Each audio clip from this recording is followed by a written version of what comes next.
लो जी पहुंच गए डाल लेक। बरफ কোথায়? ডাল লেকে তো বরফ নেই, মানে কেমন গরম পড়েছে বোঝা যাচ্ছে। Gate number 2। এই যে পার্কিং, এখন ডাল লেকের ধারেই বড় পার্কিং আছে, অনেকগুলো পার্কিং। ঘন্টায় 20 টাকা করে নিল বাইক, 2 ঘন্টায় 20 টাকা। শিকারা চড়বো এখন, দাদা রেট ঠিক করতে গেছে কত নেবে। 4 পয়েন্ট ঘুরবো। 400 টাকা কি বললো? কথা হয়েছিল। হ্যাঁ সে এখন ফলে বলে কি 500 টাকা। 500? হ্যাঁ চলো আর কি করা যাবে, বলো বলো আসতে বলো। বসে থাকতে হলে কোনোদিন ঘোরা হবে না, মারা কি না জিজ্ঞেস করে আরো যাও। তুমি শুয়ে পড়েছো? ঠিক আছে, 100 বেড়ে গেছে আর ওদিকে খাওয়া সময়। এই দেখো শিকারে আমরা উঠে পড়লাম। এই দেখো বস দেখো শুয়ে পড়েছে।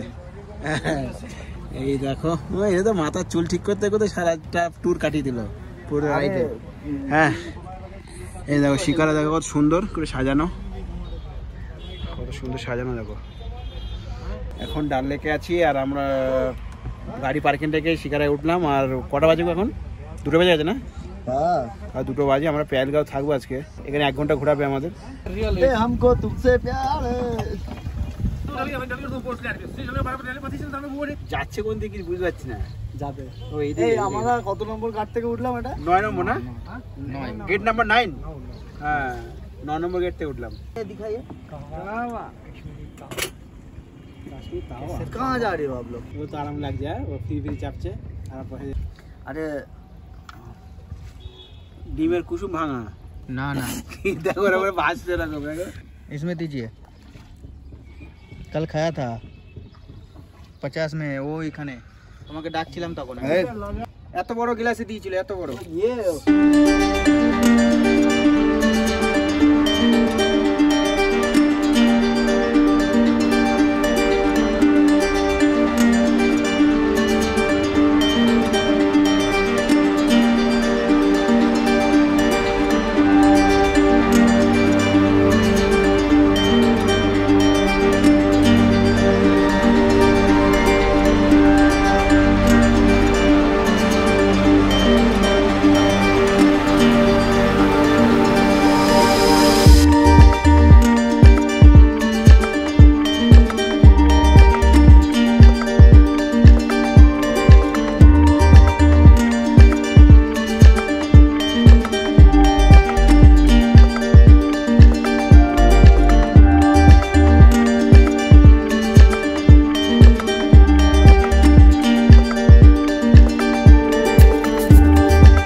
ও 3:35 বাজে আর পেহেলগাঁও জন্য বেরিয়ে পড়লাম।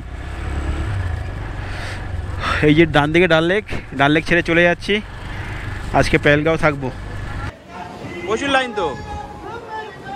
এই যে স্বর্ণ মন্দিরের ভিতরের দিকে যাচ্ছি, মন্দিরটার ভিতরে। এই যে ভিতরে যাচ্ছি।